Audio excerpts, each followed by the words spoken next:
kind of seeing what happens when one system, qualified medical doctors are involved in a system where patients then go access local, which is very cultural, historical kind of phenomenon of germplasm in the environment. So it's a bridge we're having to make between those systems. Okay, Magic, I'm going to get Joanna first, and then Dominic, did you have a question? I'll let other people speak. Okay.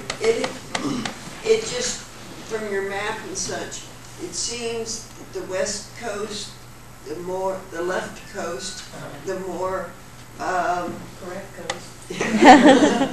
the more integration with East Asian and Indian, etc. One person I showed this map to once said, these are all populous states that have high Native American populations. There's an easy way to explain why we've got the phenomenon of the map the way it is, and there's an actual legal reason for it. In the states that in the West, you're looking at states that have initiative processes built into their state constitutions. Right. That has been the only way. I mean, a lot of people, legally speaking, somebody in some law school should be studying this, because believe it or not, medical marijuana is the most significant federal state split since the Civil War. So what you've got here is you have got an actual real live American bona fide, no bullshit constitutional crisis. Yes. And people are going to jail because of it, their lives are being ruined because of it.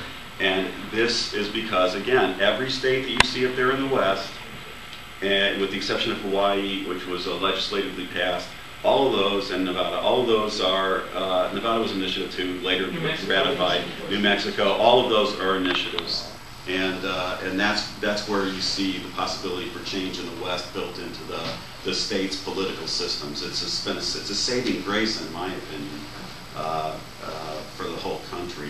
This initiative process is the purest form of democracy, and theoretically ought to be entitled to the most highest respect under constitutional theories. This is pure will of the people stuff.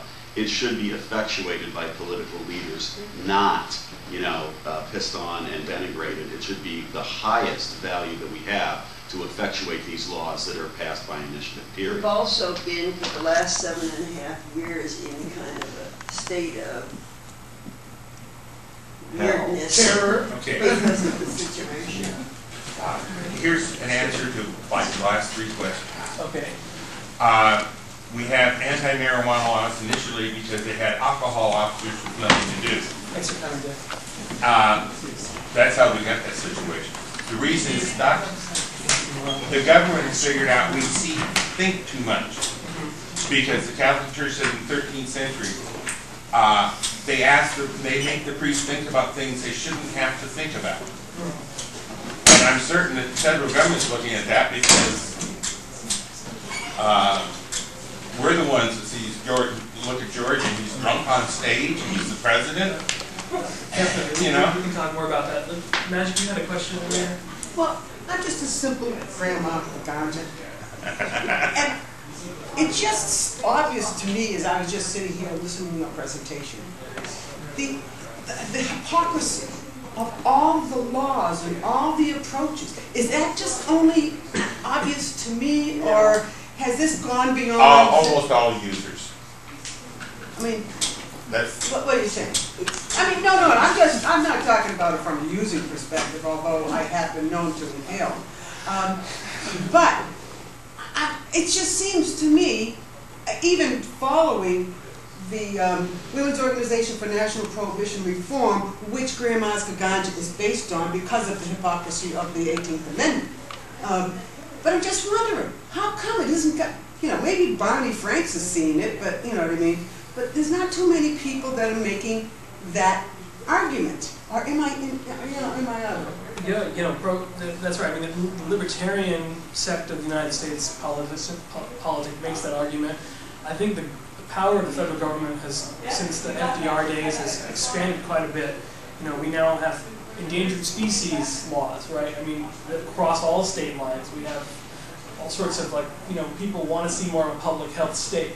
That's sort of where the trend has gone. So And I think it's perfectly okay to have laws against things that potentially are a health risk. That's why we, that's part of a civilization, I think.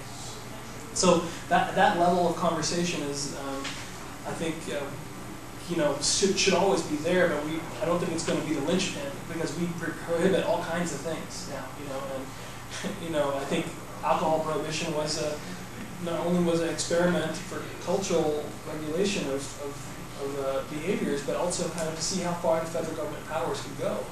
And the answer is they go pretty far. Well, folks, let's close it up here. I appreciate all your time. Please feel contact me anytime.